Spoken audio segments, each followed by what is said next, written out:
आज हम सफर पर चलेंगे भारत के उस हिस्से के जिसे अक्सर सिर्फ एक राज्य समझ लिया जाता है। लेकिन ये वो जमीन है जहां से हिंदुस्तान के सबसे बड़े बड़े साम्राज्यों की नींव रखी गई। जी हाँ, हम बात कर रहे हैं बिहार की, साम्राज्य की जन्मभूमि। तो आइए सबसे पहले इसका नक्शा देखते हैं, इसकी ज्योग्राफी को समझते हैं।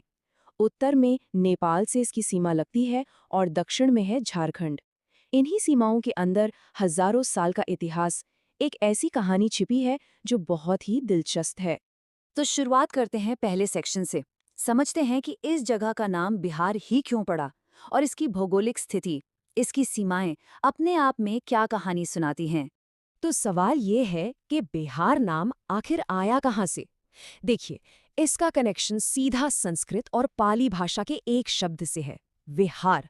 विहार का मतलब होता है बुद्धिस्ट मोनेस्ट्री, यानी बौद्ध मठ।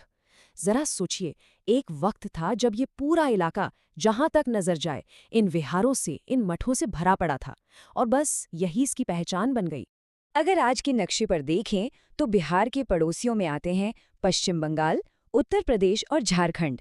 और हाँ, उत्तर में नेपाल के साथ इसकी अंतर्राष्ट्रीय सीमा भी लगती है। अच्छा, अब वक्त में पीछे चलते हैं, बहुत पीछे। चलिए बिहार के उस दौर को देखते हैं जब यहाँ पत्थर के औजार इस्तेमाल होते थे, और वहां से लेकर पहले महान गणराज्यों के बनने तक की कहानी को समझते हैं। इस जमीन पर इंसानी बस्तियों के निशान काफी पुराने हैं। मुंगेर और नालंदा जैसी जगहों से पुरापाषाण युग यानी पुराने पत्थर के युग के सबूत मिले हैं। और चिरांद, जो सारण जिले में है, वहां से नवपाषाण युग के औजार मिले हैं। ये सब इस धरती की प्राचीन कहानी के सबसे पहले पन्ने हैं। अब आते हैं छठी शताब्दी ईसा पूर्व के आसपास। इस वक्त तक पूरे भारत के राजनीतिक नक्शे पर बड़ी हलचल हो रही थी।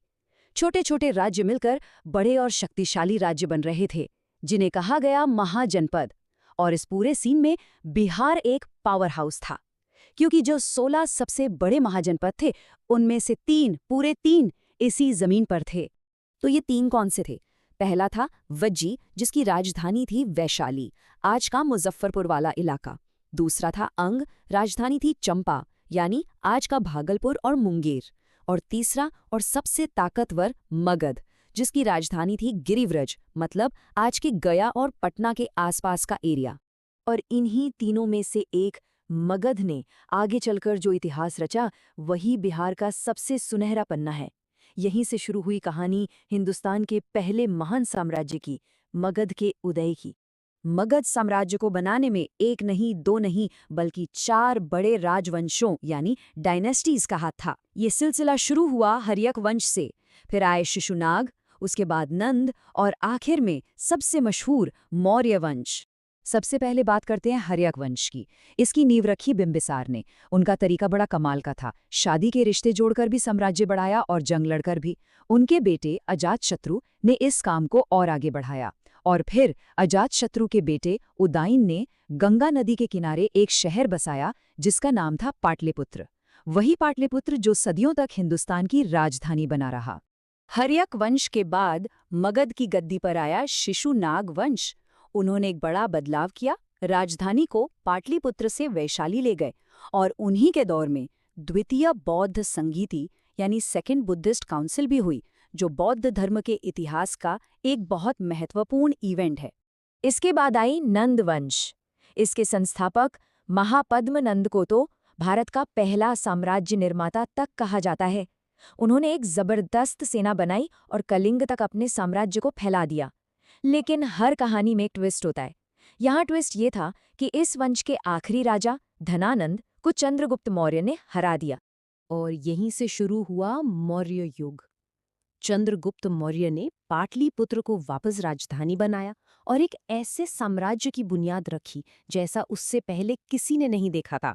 ये दुनिया के सबसे बड़े साम्राज्यों में से एक था, जिसकी सरहदें ईरान से लेकर दक्षिण भारत तक फैली हुई थी, और इसका केंद्र बिहार में था। लेकिन जैसा कहते हैं, वक्त हमेशा एक सा नहीं रहता।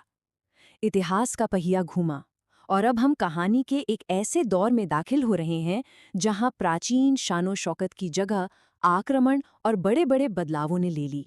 एक साल जो बिहार के इतिहास में एक टर्निंग पॉइंट बन गया, 1197 ईस्वी। इसी साल तुर्की शासक बख्तियार खिलजी इस इलाके में आया। उसके आने से बिहार का प्राचीन युग खत्म हुआ और एक नए संघर्ष से भरे दौर की शुरुआत हुई। आने वाली 5 सदियों में बिहार पर कई अलग अलग ताकतों ने राज किया। पहले यह दिल्ली सल्तनत का हिस्सा बना, फिर मुगल साम्राज्य का। 1580 में सम्राट अकबर ने तो इसे मुगल साम्राज्य का एक अलग प्रांत यानी सूबा बना दिया। और फिर प्लासी और बक्सर की लड़ाइयों के बाद ये इलाका सीधा ब्रिटिश ईस्ट इंडिया कंपनी के कंट्रोल में चला गया। चलिए अब कहानी को 20वीं सदी में ले आते हैं और देखते हैं कि वो कौन से प्रशासनिक बदलाव थे जिन्होंने उस बिहार को बनाया जिसे हम आज जानते हैं। आधुनिक बिहार जैसा आज है, उसके बनने की कहानी 3 चरणों में पूरी हुई। पहला चरण साल था 1912, जब बिहार और उड़ीसा को बंगाल से अलग कर एक नया प्रांत बनाया गया। दूसरा चरण 1936 में बिहार को उड़ीसा से भी अलग कर दिया गया और ये अपने आप में एक अलग प्रांत बन गया। और आखिर में तीसरा चरण साल 2000 में इसके दक्षिणी हिस्से को अलग करके एक नया राज्य बनाया गया, झारखंड। तो इन सब ऐतिहासिक बदलावों के बाद आखिरकार वो बिहार सामने आया जिसे हम आज देखते हैं। ये जो नक्शा है, ये उस पूरी लंबी यात्रा का अंतिम परिणाम है। तो प्राचीन बौद्ध विहारों से शुरू होकर हिंदुस्तान के पहले महान साम्राज्य का केंद्र बनने तक बिहार की कहानी सच में सिर्फ एक राज्य की कहानी नहीं है। ये तो पूरे उपमहाद्वीप की कहानी है। इसने भारत के इतिहास को एक शक्ल दी है।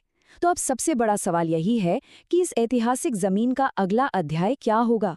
ये एक ऐसा सवाल है जिसका जवाब आने वाला वक्त ही देगा।